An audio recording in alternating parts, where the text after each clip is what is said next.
A quick word before we kick off the show. If you want to dive deeper into the trends we're covering on this podcast, make sure to subscribe to the Latitude Media and Canary Media newsletters. Our news teams at Latitude and Canary have partnered up to make these shows, Carbon Copy and Catalyst, and you should follow the work of our journalist teams at the forefront of the trends that we talk about every week on the pods. For Canary Media's coverage on how the world is decarbonizing, go to canarymedia.com and click Get the Newsletter on the homepage. And for Latitude Media's business-to-business coverage of frontier clean energy trends, go to latitudemedia.com/newsletter. We're going to have links to both in the show notes, so make sure you subscribe to both newsletters to get more news in your inbox along with these pods. And now, on to the show.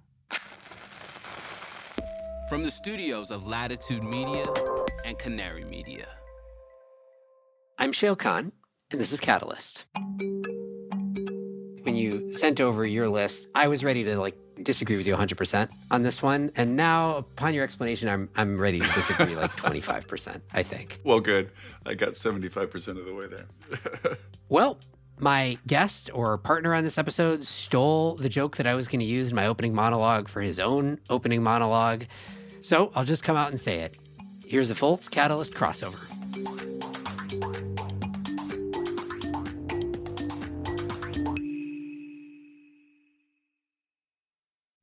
Let's face it, environmental news is often very depressing. That's why we focus on solutions on this podcast. But still, the climate crisis looms large. Rising temperatures, mounting pollution, environmental degradation, they're all warping the planet. And for a lot of species, including us, things don't always look so great. But the story doesn't end there. Every Friday, Living Planet, a show from Deutsche Welle, takes you behind the headlines to figure out what's happening and how we'll get through it. It'll also help you make better choices for a healthy planet and find space to reconnect with the beauty and wonder of the world around us. You can find Living Planet wherever you get your podcasts. I'm Shayle Khan. I invest in revolutionary climate technologies at Energy Impact Partners. Welcome. So this is a fun one. I've been reading Dave Roberts' stuff, his writing for, 15 plus years. I don't know how long he's been at it, at least as long as I have. He was at Grist for a long time and then at Vox, and now he's got his own shingle he put up under the name Volts. He's been kind of a ubiquitous presence in writing and thinking about climate issues and also politics for as long as I've been in the game. And he's got a pod that, if you've listened to it, you won't be surprised to hear that I really vibe with. He and I have, I think, different lenses on the world, as you'll hear, but we share similar curiosities and we think about a lot of the same questions. Anyway, it's long overdue, but here's our first ever crossover with Dave's podcast, Volts. We talked about overhyped and underhyped trends and stories in climate tech and more beyond that. We didn't have enough time, so we're going to have to do more. Also, before we begin, as you've heard before, I am hosting an Ask Me Anything episode where I answer any questions that you've got about state of climate tech or individual technologies or the markets or whatever. Just send us questions. You can tag us on Twitter or LinkedIn with the hashtag AskCatalyst. That's hashtag AskCatalyst.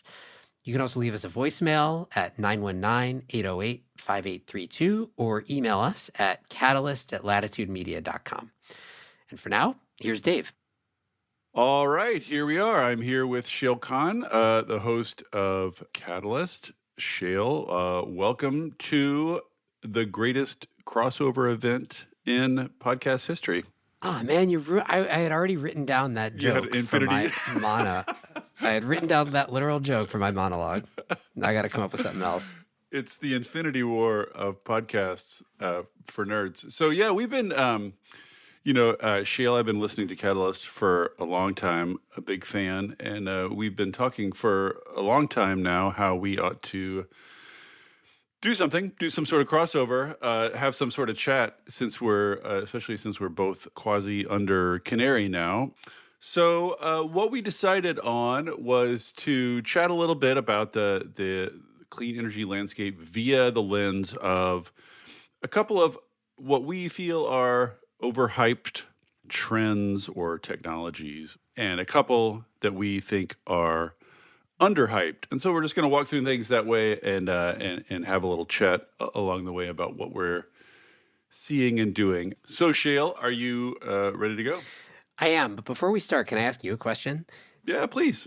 So when I was trying to come up with my overhyped and underhyped things, I was having like a surprisingly difficult time determining what I think is overhyped or underhyped relative to whom, right? Like, Yes. I kept coming up with things where I was like, things that are overhyped to the people who care about energy on Twitter, which is not Right. representative of anything important, you know? So I was trying to figure out like, overhyped or underhyped by whom and to whom. And I don't know if you struggled with the same thing. I did struggle with that. We do live in a weird, tiny little insular world in which many things are overhyped that normal people have never heard of, and vice versa. So, I think I did a mix. So you'll just have to explain the context of your answer while you're answering. You have to explain underhyped or overhyped to whom while you're answering. Some of mine are definitely overhyped or underhyped to our audience, Right. Yeah, exactly. which That's it. Right. which, as you say, does not mean much to the wider world since we both have audiences of energy nerds, handsome, virile, unusually intelligent energy nerds Of in our course. audiences. Yeah. I also struggled a little bit with like, there's some things that I think might be overhyped because I overhyped them, which is a I bit know. circular, I but know. One of my underhyped is something that I have been relentlessly trying to hype for years, but I just don't think I have the hype power to bring it up to the hype level where it would be sufficiently hyped. So we'll discuss those along the way. So we're starting then with your first underhyped trend. So tell us what it is and perhaps to whom it yeah. is underhyped. Okay. So I think this is underhyped by almost everybody outside of a relatively small corner of the clean energy world that's like trying to pound the drum as loud as possible about this, which is the trend of onshoring of manufacturing in clean energy supply chains. Onshoring, and I guess I would add nearshoring or friendshoring, but predominantly onshoring. So let me contextualize a little bit, which is, I know you were around for the whole solar story as solar was just starting to mature, but like the short version of that story in my mind, if you go way back in solar history, was Japan was really the first market that both installed any meaningful amount of solar and produced it, right? And you had these companies like Sharp and others way back in the 90s, and Japan had this feed-in tariff for residential solar, and that was small and steady for a long time, and not a whole lot happened. And then what really kickstarted the solar market was demand in Germany first because of their feed-in tariff, and then in the US, predominantly in California, thanks to the California Solar Initiative and the renewable portfolio standards here. And then it spread through other parts of Western Europe as other countries like Spain and the Czech Republic and Italy and others started introducing their own policies. But demand was clearly coming from Western Europe. Manufacturing followed briefly, right? In Germany in particular, right? You had some of the big early solar manufacturers were German companies. And the US looked like it might be on the verge of a domestic manufacturing renaissance, largely of the like next generation of technologies, thin film solar. And then, of course, everybody knows how the story ended up playing out, which is that basically all of that manufacturing moved to China and then kind of spread into Southeast Asia as trade barriers started to get enacted and has stayed there, right? And the thing that I think is underhyped that people don't appreciate starts with solar but doesn't end with solar, which is that thanks predominantly to the Inflation Reduction Act, but not exclusively, we are seeing a crazy renaissance in domestic manufacturing of clean energy components. I woke up this morning to another announcement. This is Canadian Solar, which despite the name is really a Chinese solar manufacturer, setting up a 5 gigawatt cell manufacturing facility in Indiana. Yeah, it's crazy. They're one after the other these days. I've almost become numb to them already, and it's only like a year, but it's just one after the other. That's the key point, right? We're barely over a year since the IRA, and yeah, it's solar cells and modules, but obviously the battery and EV supply chain is the other place this is playing out in a huge way, and it's an enormous amount, and we've never seen anything like this in the history of clean energy. Yeah, this is one of the things I struggle to convey to people outside our world. I think it's gotten out that IRA is a climate bill, but I do not think it is appreciated the sort of brashness or the sheer ambition involved in attempting to stand up a domestic supply chain for these things out of almost nothing, right? And it's just a huge conjuring feat with accomplished with a boatload of money, and it's happening right in front of us. It is quite remarkable. Though I do wonder. As big as the growth seems from our end, since we're starting from a relatively, sort of desiccated manufacturing base, as people have been complaining about for years, do you think we're gonna get to a meaningful chunk? I mean, China is like 95% on most of these materials, most of these manufacturing, most of these supply chains. I mean, what other than it brings us jobs and it employs a lot of people in a lot of areas that are hurting. And so it's good for that reason. Manufacturing is good. But do you think we're going to be able to build up enough of the manufacturing on our shores that we can throw weight around in the actual market? Or do you think it's more of like an insurance policy we're doing? I struggle to conceive the scale here that we're shooting for. Yeah, and I don't think it's going to be consistent across various parts of the supply chain, right? Like we may end up assembling a lot of our EV battery packs in North America, but that doesn't mean that we're going to be producing all of our lithium chemicals here, for example, right? There's places where China's stranglehold on supply chain is stronger than other places. Rare earth elements is another one, right? Like China's super dominant, and it's going to take a lot for us to play a big role there. But in other places, like I said, battery assembly and, maybe solar, interestingly enough, like we've got a ways to go there. Now, to be clear, I don't think there's a future wherein the US produces as much of any of these things as China does, but we don't need to if our point is to, get high on our own supply, basically. It's resilience, right? Mostly. It's just sort of having a little buffer in case China tries to play games. I think that's how it's being viewed in the administration. Which is happening, right? Like we just saw China just announce that it's going to curb or at least require licensing of exports of graphite to other countries. That's a big deal. Graphite is the predominant anode. And they utterly dominate graphite. It's like 99%, I think, on graphite. It's something ludicrous. Exactly. So I think the geopolitical element of this is definitely it's the combination of the geopolitics and the China thing, along with the economic development in regions that need it thing, that make this so attractive. And plus, if just not to rant, but like here we have in this country, we've been complaining about parts of the country that have been hollowed out by globalization, right? It's practically a cliche now, and those parts have gone red. It's the white working class. It's angry at Democrats because of globalization, blah, blah, blah. So here, is a huge multi-$100 billion very direct effort to reverse that, to get manufacturing going back in exactly those parts of the country. Like you've seen the maps. These are red areas where these jobs are going. Here we have a multi-billion-dollar effort precisely targeted at reviving manufacturing precisely in those areas. And it's like you can't get the news to talk about it. I think that's true. You said you think people will get up that IRA is a climate bill. I'm not sure I think people pay any attention to IRA. Might be at this optimistic. Point. Yeah. Okay. Well, we could talk about that forever, because another aspect of that is the sort of Europe being, kind of have its butt up on its shoulders about our industrial policy and our supposed protectionism and the sort of trade tensions that this is sparking with Europe. But we can't get too sucked into it. Yeah. we've got a lot of items to get through. Yeah, save that one. Okay, so that's my first underhyped. What about you? What's your first underhyped trend or technology?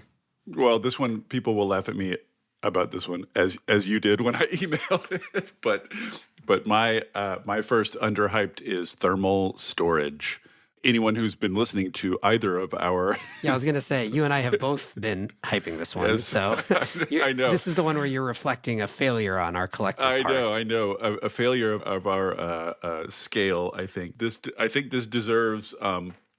I'll say this right now: thermal storage is having a little bit of a moment in our audiences, right? In our energy world, in our sort of kind of nerd circles. But I personally think that it is. eventually going to be a sufficiently big piece of the puzzle that it's going to sort of escape our world and become, like I think normal people can sort of grope around with batteries now. Like I think normal people get, oh, you have wind and solar, you need some batteries. I think that's like escaped our world into the general understanding. I think thermal batteries are going to play a big role in this for the simple reason, as you know, we've both interviewed the head of Rondo. I interviewed the head of Antora. I don't know if you talked to him too. I think the reason it's going to be a big enough deal that even normies will hear about it is that it is going to be this kind of skeleton key that unlocks the decarbonization of industrial heating and cooling, which is, one of the big, quote unquote, difficult to decarbonize sectors. This sector that everybody's worrying and fretting about and tearing their hair out about. Like, we know how to do electricity, we know how to do transportation, we know how to do home heating and cooling. Industry is the big unsolved problem, and I'm not sure the news has gotten out that I just don't think it's unsolved anymore. Like I think thermal batteries alone get you some large chunk of it, 80% or whatever. There are lots of process emissions in some of these processes that still have to be hashed out. And by the way, Canary is in the midst of running a great series of articles about exactly this, about concrete and steel and the specifics of how to decarbonize them. But basically, if you think of replacing, for a given industrial application, replacing a natural gas pipeline and a natural gas boiler with an electricity pipeline, an electricity line, and a thermal battery, they get you basically the same thing. And so voila, they're like half the final energy we use is heat. Half of that is industrial heat. Voila, there's your industrial heat. To me, thermal. I mean, in addition to just being delightful technologically, I love just the simplicity of, heating up a box of rocks until you need the heat. I love the technology of it. It's also, I don't feel like the news has gotten out. It also basically like tackles the industrial heat problem, and there's not a ton left over after this, I think. So I have one comment and then two questions for you on this one. So comment is, I obviously generally agree with you. You and I have both been very bullish on thermal storage, listeners of this podcast, and for full disclosure, know that we're investors in Rondo. The way that we think about it actually is for your industrial heat, the world ends up splitting into two categories. There's high temperature industrial heat and then low temperature industrial heat. I think for high temperature industrial heat, thermal storage is awesome and exactly as you said, may end up being the solution.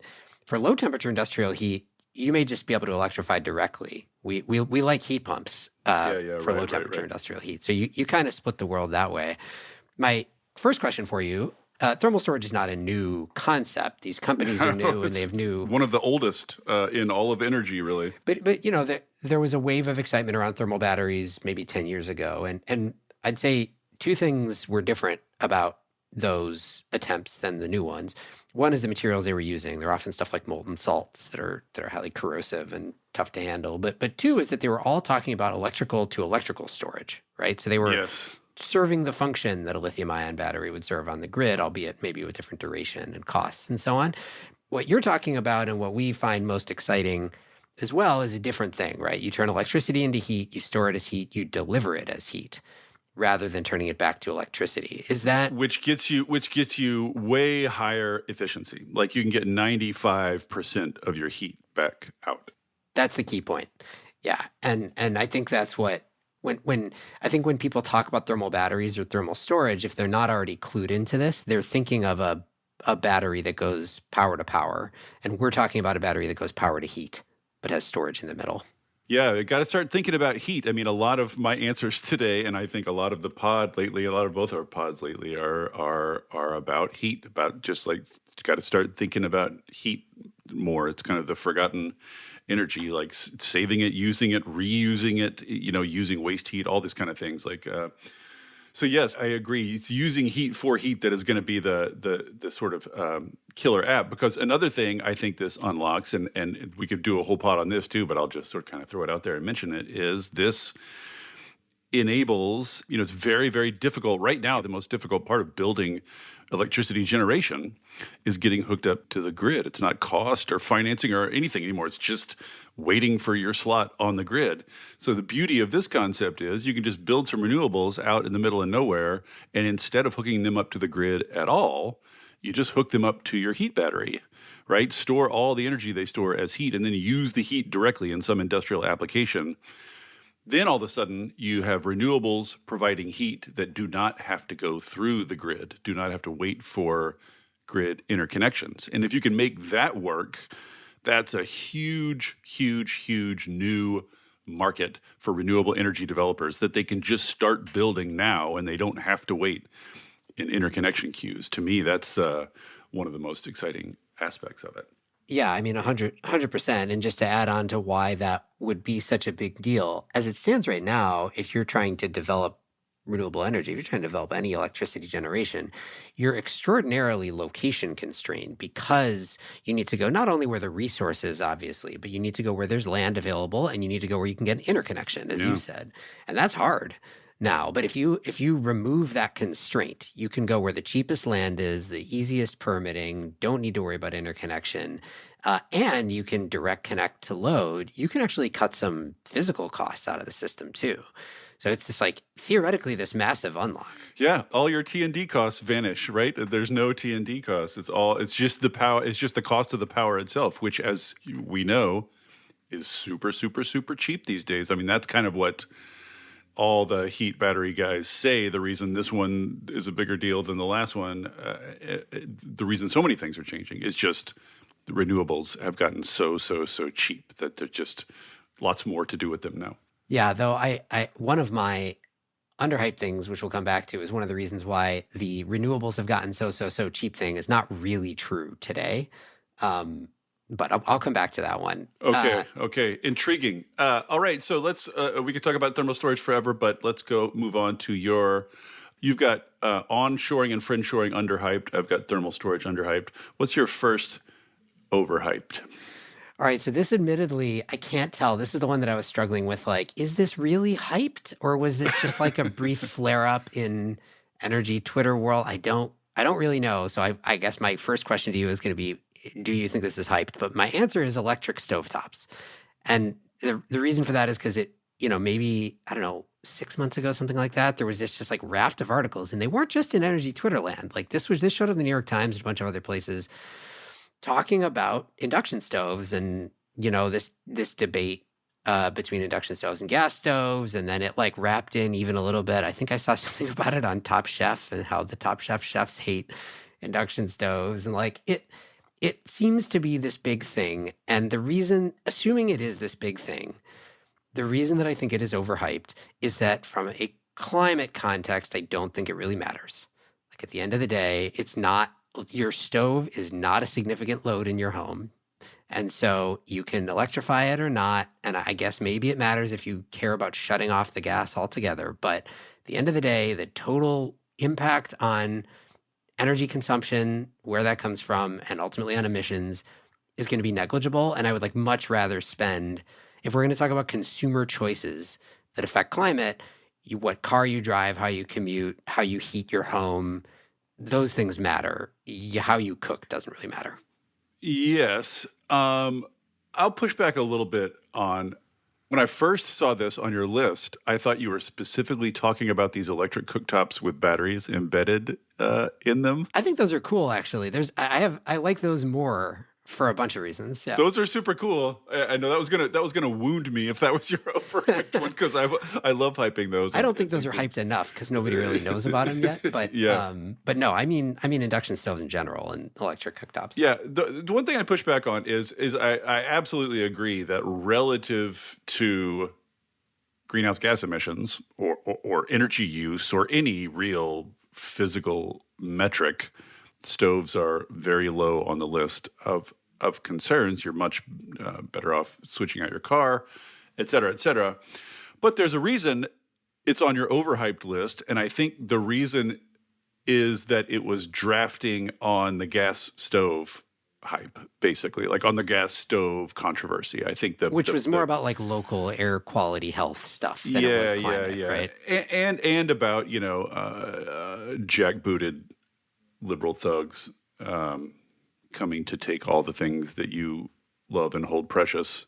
Well, but to just for a second on that, I guess what I'm saying is like, yeah, you could characterize the people who are doing gas stove bans as jackbooted liberal thugs, but like, why the gas stove ban in the first place? Why is that the fight to pick? Well, I think it's about. I think you mentioned it in passing. It is about whether to hook homes up with gas at all, right? Like if you've got the electric car, you've got your solar panels and your heat pump, the only reason you're still hooked up to the gas system at all is the stove. So in a sense, it's like the mopping up remainder of home energy use, but it is a binary thing. You either can cut off your gas connection to your house or you can't. This reflects sort of in some sense an admirable kind of quantitative carbon brain, like we're going after the carbon. This is not where the carbon is. Why are we spending time on this?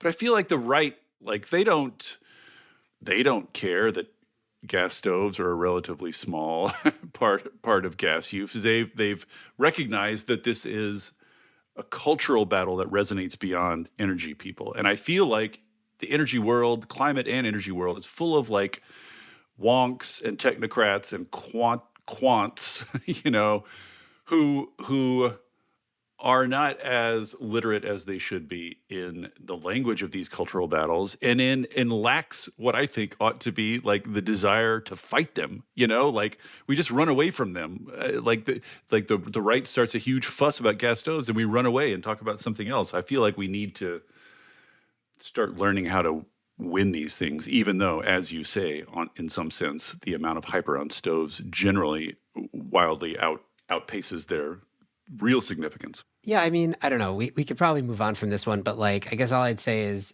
maybe you've characterized me right as this like overly quantitatively minded climate person, but my only reaction to that is like the climate doesn't really care who wins this battle, right? Like, I don't think it really matters in the context of climate change, and that's the thing I'm focused on. So I would, we could do a gas stove ban. It's not really going to matter. You could do a gas boiler ban. That would be a much more difficult to pull off thing, but a much more impactful thing if you wanted to do something that mattered. I get confused. Yeah, and they are doing, there are like broader gas bans, gas hookup bans out there. It is a little odd that they started with stoves, but I think hearts and minds matter even in the long-term battle. I think hearts and minds matter, and this is a hearts and minds.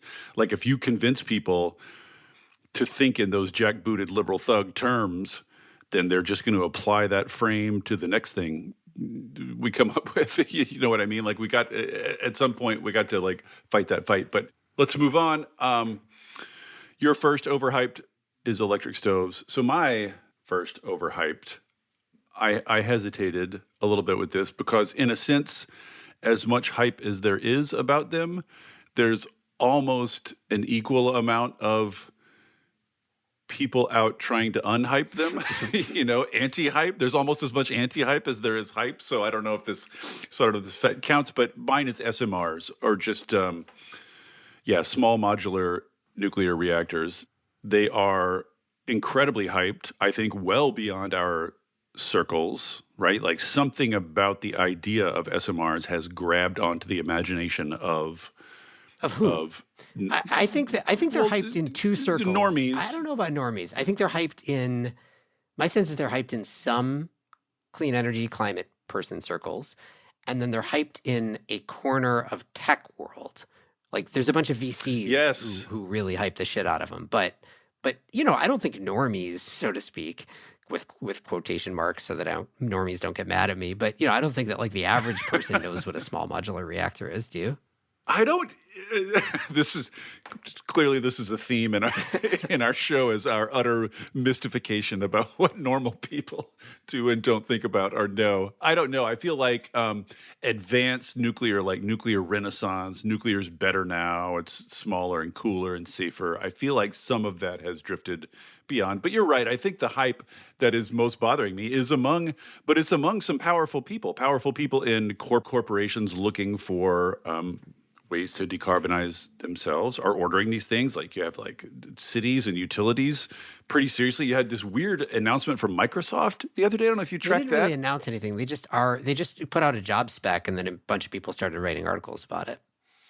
They just said we're Right. hiring Well, for they're somebody looking to look into SMRs. right. So the tech people are very serious about it, and I think the DOE is extremely enthusiastic about it. Okay, so tell me why is this overhyped? I just think, well, two reasons. One concept I'm trying to bang on to the point that I can push it out to wider circles beyond our circles is simply yes, we have variable renewable energy that is going to be the heart of our grid.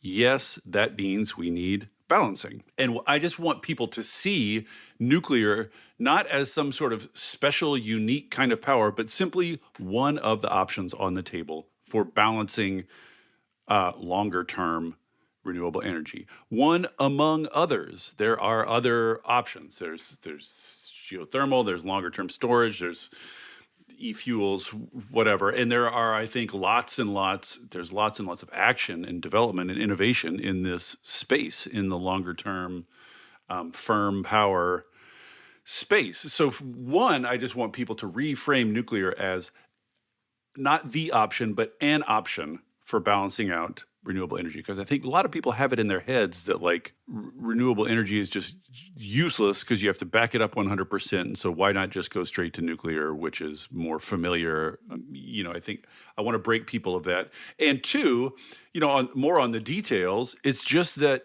we haven't really seen a lot of nuclear plants get built that are actually small or actually modular, right? Like I think that the whole notion of shrinking the overall size of the project and then shrinking the sub parts of the project so that they can be constructed in factories and shipped to the site. That's the vision, right? Like that's how you're going to reduce costs is you start making things in factories over and over again the same way.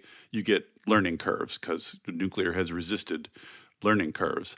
And it's a great idea, but it's not really panning out the way I think people think it's panning out. There aren't a lot of small or modular, and a lot of, if you talk to the people at the DOE, the loans office, they'll tell you what needs to be replicated and done the same way over and over again is not necessarily the hardware, the chunks of hardware.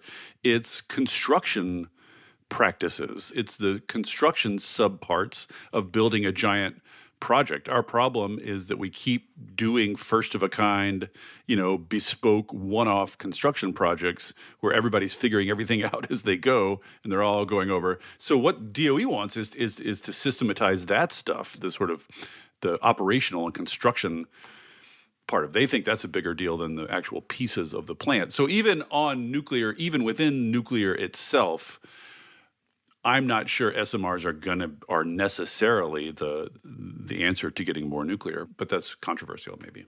So when you sent over your list, so we sent lists ahead of time, obviously, so we would know we wouldn't cross over too much. I was ready to disagree with you 100% on this one, and now upon your explanation, I'm ready to disagree 25%. I think. Well, good. I got 75% of the way there. Yeah, you mostly got there. I mean, I think that I agree with your framing that the right way to think about nuclear and SMRs as a subcategory within nuclear is as a suite of options, and I agree with you that there are other options there as well. Now, there is no silver bullet there. Every one of those options, including nuclear, has a host of challenges to overcome. So, it should be in that mix, but it should be considered as an option in that mix, and it has some unique characteristics that are particularly attractive in theory about it. And this is nuclear, not just SMRs, but Obviously, it's extraordinarily energy dense. If you are talking about a real SMR or microreactor, if you want to go even smaller than that, you could put it closer to load.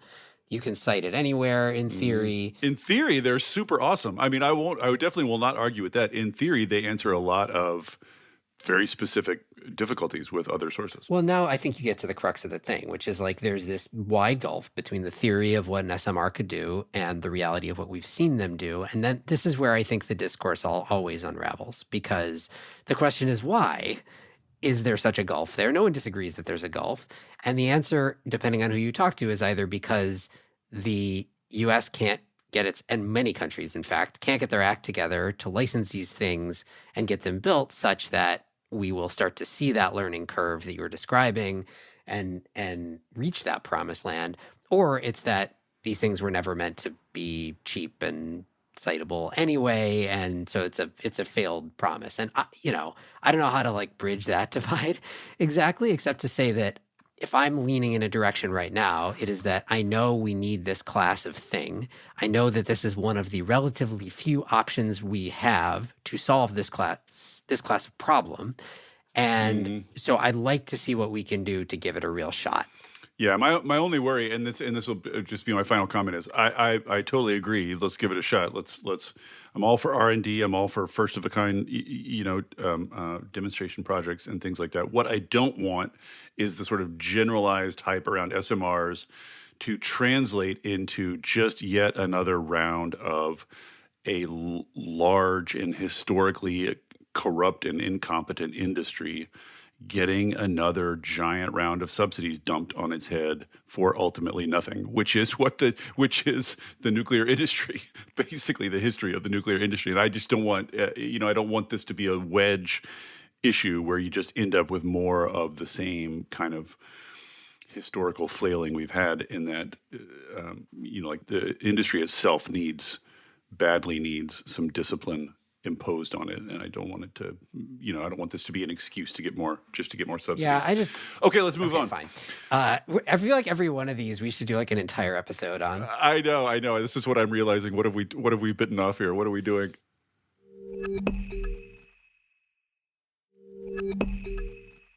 Your second underhyped. Go for it.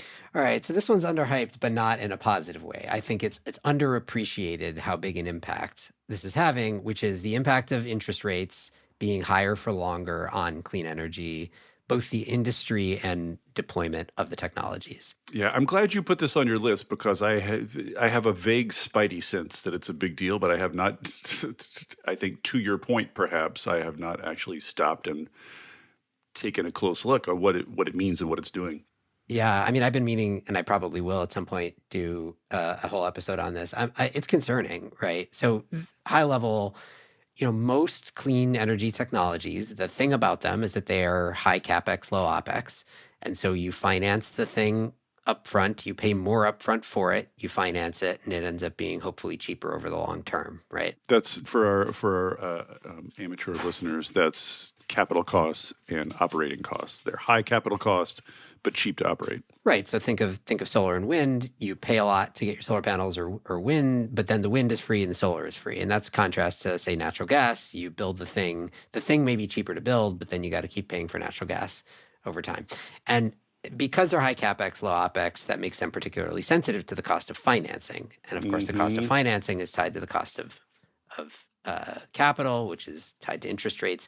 And that's just for those technologies. It's also it's also true of other technologies that are coming down the cost curve, starting more expensive, like electric vehicles, for example. And this has been known. This is not a new thing. Everybody for years. I remember talking about this, a decade ago. We were saying, oh, look at all this growth in wind and solar, but like someday interest rates are going to rise and then it's going to be tough. And we're there. And it's having a real impact, just to give you a few data points. And can I just insert here, I'd be remiss if I didn't. We had a whole decade of insanely low interest rates, during which we really should have taken advantage of that. Like now that they're rising, now that we're hitting all these problems, I think we're going to be looking back like, boy, those were nice times, weren't they? We really should have gone gangbusters while we had low interest rates, instead of faffing about with austerity and deficit hysteria and the rest of it. I mean, if you're talking about in a macroeconomic sense, I have no ability to comment. In the context of clean energy, I think we did make some hay while the sun was shining, at least. This is what got these technologies to the point where they're at today. But let me just spend a minute pointing out what I think we're starting to see in the market. So there's lots of different ways that you could point to this, but easy one obviously is in the public equities sector, right? So far this year, the S&P 500 is up 8% as of this recording. The S&P Clean Energy Index is down 35%. And it's basically true across the board, right? So this is the residential solar companies, this is the manufacturers like First Solar, and if you want to broaden it out, it's the independent power producers like NextEra and a bunch of others. Like this is not a great time. Now it's coming off of what was a historically great time, right? And that's true of everything. It's particularly true here, but it's definitely a tougher road at the moment because, again, for probably a few reasons, but I think the biggest one is interest rates. That's one thing. A second thing, in the electric vehicle world, I think this is tied, but not exclusively because of this. You're seeing EV manufacturers, some of the big OEMs pulling back a little bit on their manufacturing expansion plans, citing kind of weak demand for EVs right now. And then I'll give you one more data point, which is just that in oil and gas world, the super majors, at least some of them, are announcing at least sort of moderate pullbacks in their plans to expand their clean energy businesses because they're getting a lot of shareholder pressure to focus on the more profitable part of their operation, which remains oil and gas right now. So I just think it's, it takes a while for this stuff all to bleed through and for you to really see it. But when you take a step back, this was predictable. And I think a lot of people predicted it, but I don't see a lot of people talking about right now how challenging an environment it is for clean energy thanks to high interest rates. Well, yeah. Well, briefly, what should people do with that knowledge? Like, what can be done about it other than suffer? Like, is there a checklist of things that you should do in atmospheres of high interest rates? Oh, that's a good question. I mean, I think it's worth noting, this is to the point you made earlier. I think one thing that we have grown accustomed to saying is, oh, thank God renewables are so cheap now. And they're not actually today. The PPA prices for renewables have been going up for the past year in the US, both because of interest rates and because some component prices had been rising as well. So I think we should be careful. In the long term, I think we probably agree that trajectory of renewable costs continues to be down. But in the short to maybe midterm, the actual delivered cost of energy or mobility, if you're an electric vehicle owner or whatever it is, it might go up if you're choosing the clean option. Yeah, and how midterm is the $6 billion question right there? I think on everybody's mind. I think everybody, not everybody, most people, I think, agree that this is a bump on a longer downward trajectory. One believes and hopes, but of course, like in the long run, we're all dead. Like Keith said, like a long enough bump is going to disrupt a lot of companies, and I think opponents of the clean energy transition will make great hay out of it while they can. Right. Okay, so we should move on probably. Okay, so that was my second underhyped thing, interest rates. What's your second underhyped thing? I went back and forth on this one too, because I have hyped these in the past, and they are getting a little bit of hype in our world, but I think are totally unknown in the larger world, which are, and to this point, I don't think they even have a standard terminology yet. Sometimes they're called geogrids.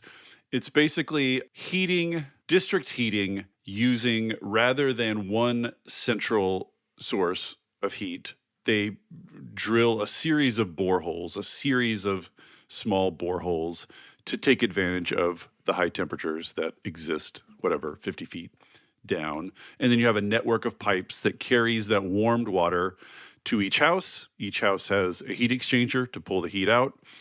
And basically, if you can build one of these things, you have what I think is easily the cheapest and cleanest and most efficient way of heating and cooling buildings that exists in the world, as far as I can tell. And so there's I did a pod on this a year and a half ago. They're building a test one in Massachusetts now. I think maybe some campus, I should have looked this up before we started, but some campus I think is building one. And to me, as I said earlier, I've been thinking a lot about heat lately, and this gets to that. But also, district energy is difficult in the sense that it's much, much, much easier to build when you're building a new neighborhood or whatever. You just build it in underneath as you're building it, and much more difficult to do in a retrofit way, retrofitting existing neighborhoods and communities. But this, I think ideally can piggyback a little bit off of natural gas infrastructure, either using the natural gas pipes themselves or using all the rights of way and the holes and the tunnels and the whatever else.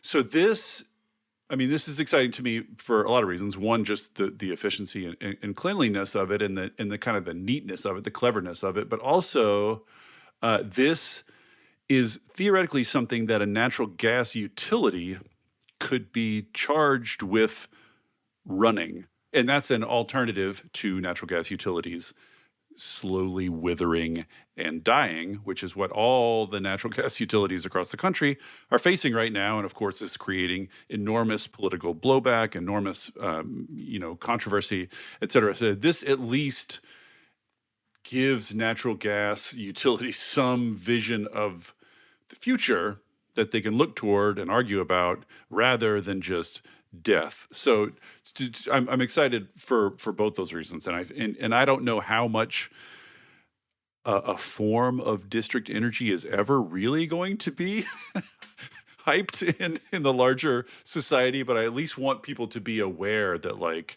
there is a way for natural gas utilities to transition to something else clean.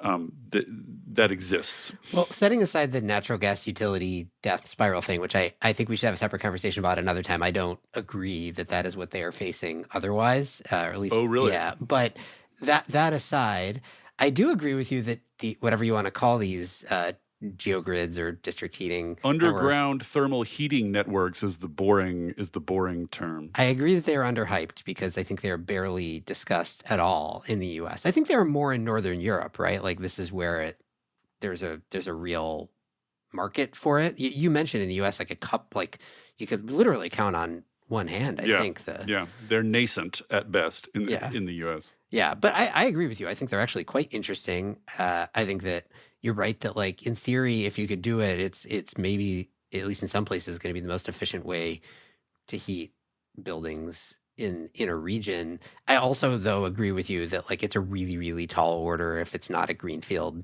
development.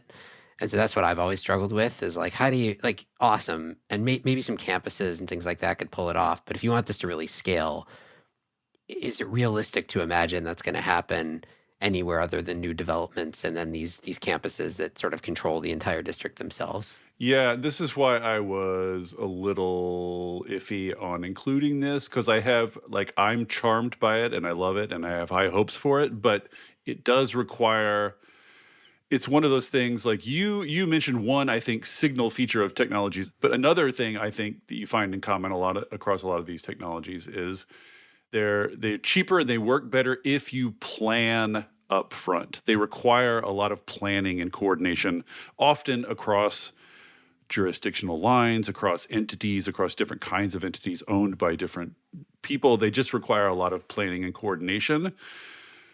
And we're not great at that. I think these could be I think you could retrofit neighborhoods to put these in. And I think on some time horizon, probably relatively quickly as these things go, it would pay itself back, but you got to just get all those ducks in a row, all those entities lined up, all those, different layers of government and all the households. And yeah, so I agree. It's a steep climb. I guess it's going to come down to sort of how severe the need for clean heat gets and how cheap heat pumps get, et cetera, et cetera? Like, what are the other options in this space?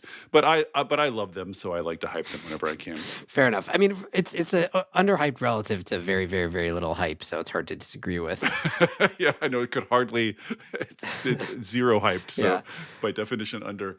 So okay, so we've got 3 of our 4 here. So your second overhyped.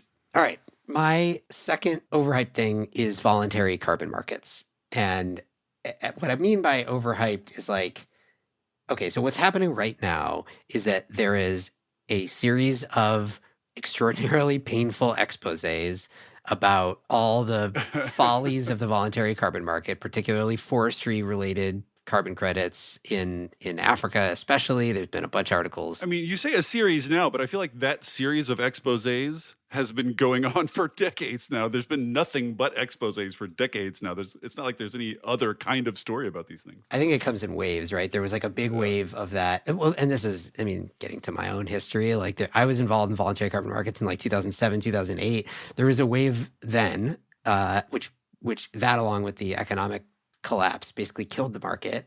And then there's a new wave now, and yeah, maybe there's been some in the meantime too. But it's getting louder and louder at the moment, and it looks like it's getting worse and worse. And I the reason that I say, and I agree with basically all of those. I agree with the exposés. I agree that market is a mess and broken, and there's a lot of vaporware there. I totally agree with all of that. The reason I think it's overhyped is it's a pretty small market. At the end of the day, it's about a $2 billion total global market for voluntary carbon credits. There's a much bigger compliance market you could talk separately about, but like, it's just not that big. And, it's been growing a bit, but it's not growing that fast. And so there's a part of me that just thinks, look, like, absolutely, we should be calling out these absolute BS, carbon projects that are delivering no value to anybody. But at the same time, I just want to be clear that like, it's not a big piece of where spending is going when it comes to decarbonization. And I don't think it was going to be a big piece. Now, maybe I want to separate out this kind of new world of carbon removal purchases, which hopefully won't get too wrapped up in this stuff, because I think there is promise there. But, I just think it's overhyped because right now it's in the news, and this is very much in the mainstream news, and it's just pretty small at the end of the day. Well, I thought that it was responsible for I thought that corporate procurement of renewables via these markets was actually a pretty big chunk of renewable build out. So those are two different things, right? So the voluntary carbon markets are the purchases of carbon credits, which are mostly forestry and stuff like that. And then corporate renewables procurement generally does not get counted within that same category. And yes, that has been, and I would argue, has been actually quite a net positive. Like, really has been beneficial to the renewable industry. Yeah. I had those confused, which is why this one confused me. But I see now what you're saying.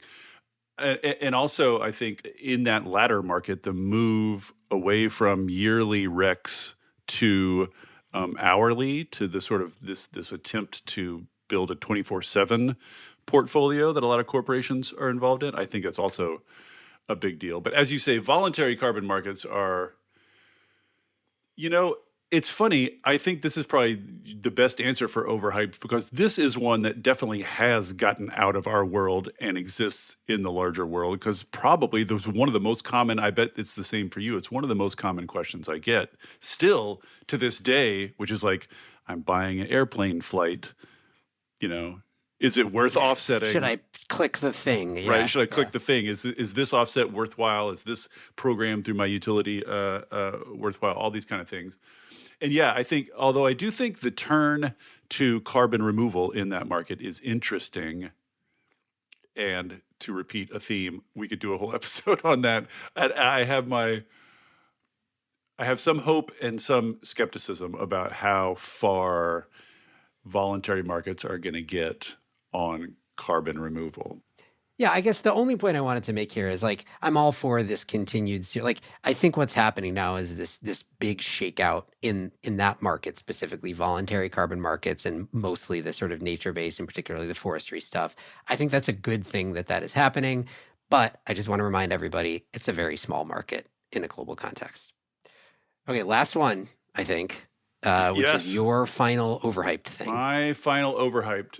My second overhyped is the whole discussion of minerals. Oh, I wish we had more time. I really, We need a whole I'm podcast ready. on I'm that. ready to go to war on this one. All right, you go ahead. You think it's appropriately hyped? Totally. I'll just say two things, and we have to be by necessity. I have to be a little bit glib here. We don't have much time, but I'll just say two things. One is this has definitely escaped our world. Like, I think at this point, the idea that batteries and electric vehicles use materials that are mined in horrible ways and that are environmentally destructive, that notion has escaped our world and now comes back at me all the time from randos online and whatever. So I think that idea has grabbed on to the public imagination. And on that score, I just think it's incredibly important to remember that there is no story, no matter how negative, about the materials needed for the clean energy transition that adds up to anything close to the ongoing day-to-day destruction of the fossil fuel system. I think that you probably agree on. I think that's starting to come out in more and more papers and more studies. Just if you tally up pure environmental damage, digging up fossil fuels every day to keep shoveling in our engines is just way worse than any conceivable alternative. I see you. This is okay. But I'm going to go the again- other way now. The way you're going to disagree with is my second point. And on Okay, the second point is Go about ahead. the second point is about shortages. Is this going to be a meaningful handbrake, you might say, on the clean energy transition? Is availability of materials and minerals going to be a meaningful constraint on the speed of clean energy transition? And I just think here, like this is a big sprawling area. There's lots of general things you could say about it. It's hard to generalize, but my just basic, I go back to first principles here. And my basic instinct is that of all the things capitalism does well,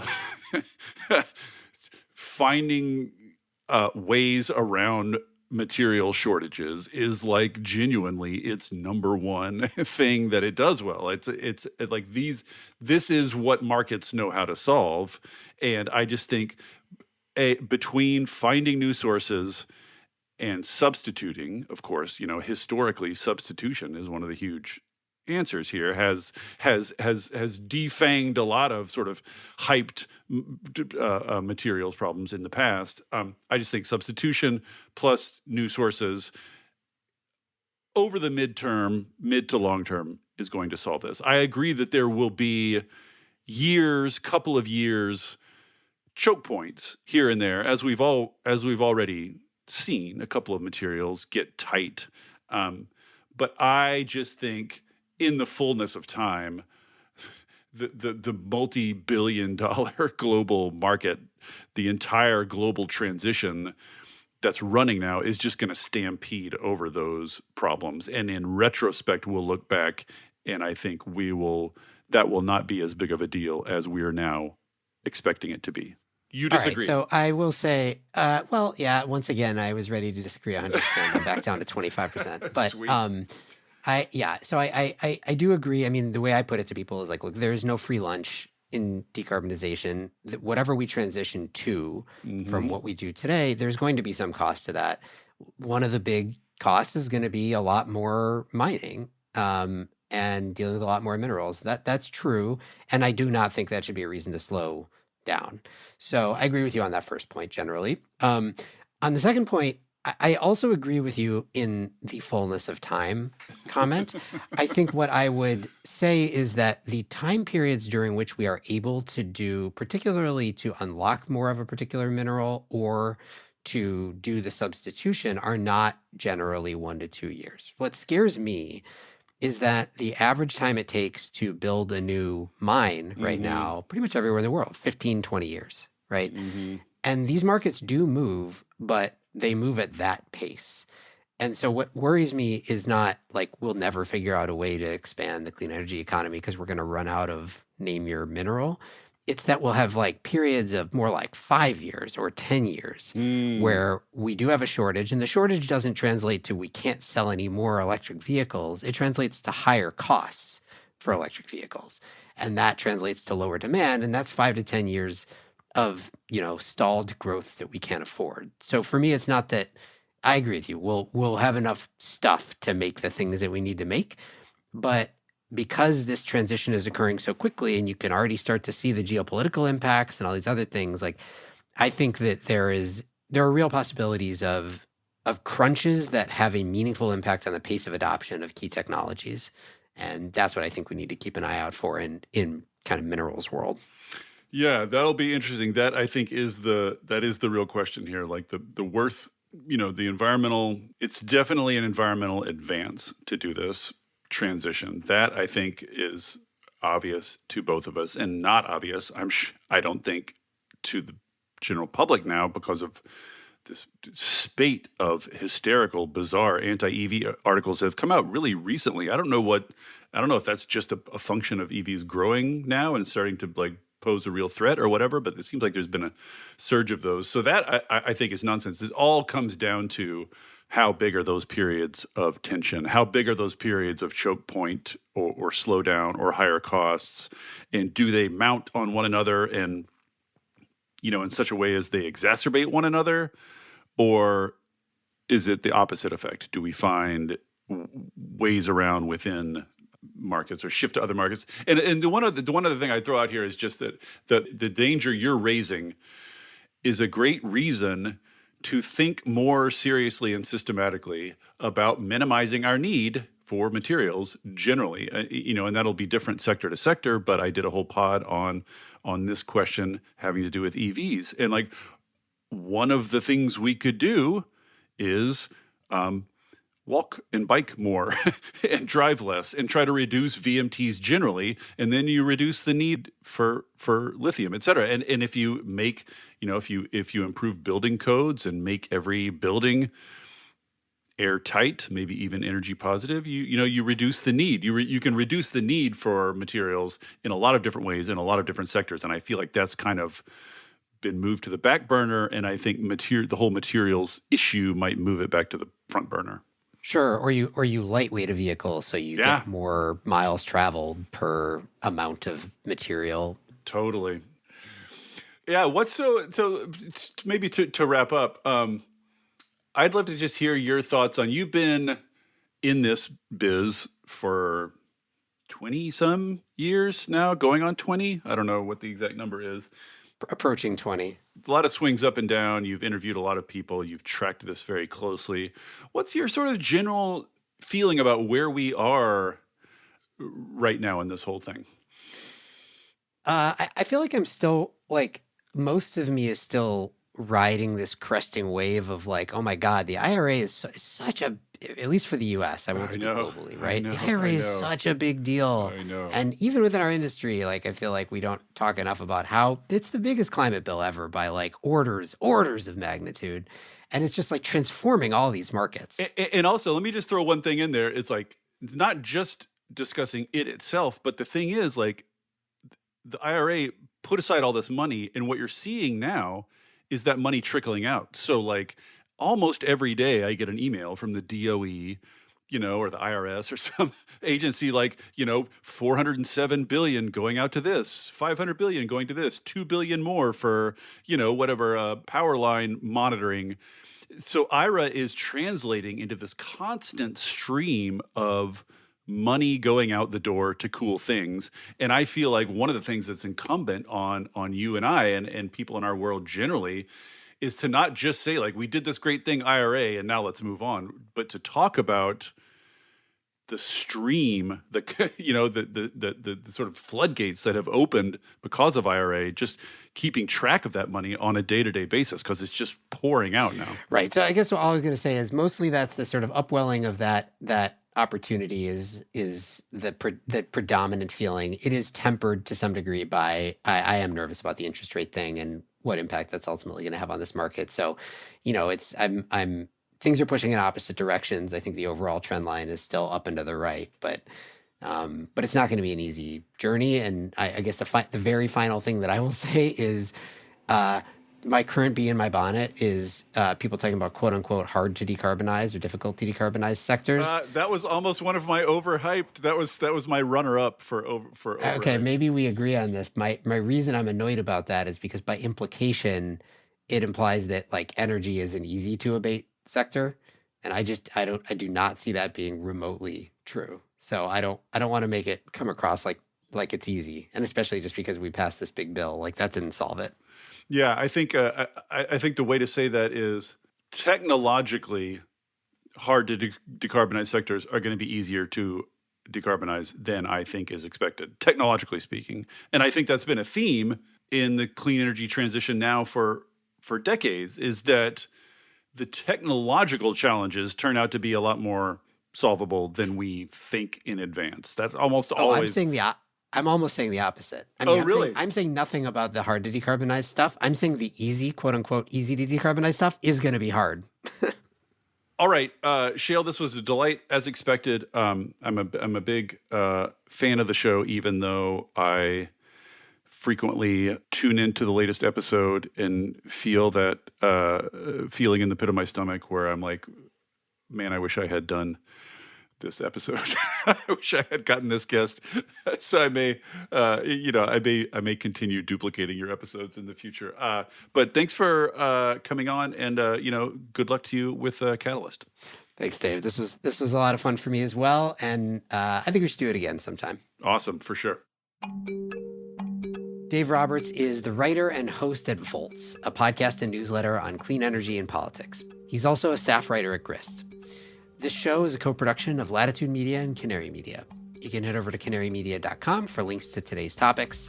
Latitude is supported by Prelude Ventures, a venture capital firm that partners with entrepreneurs to address climate change across a range of sectors, including advanced energy, food and ag, transportation and logistics, advanced materials and manufacturing, and advanced computing. This episode was produced by Daniel Waldorf. Mixing by Roy Campanella and Sean Marquand. Theme song by Sean Marquand. I'm Shayle Khan, and this is Catalyst.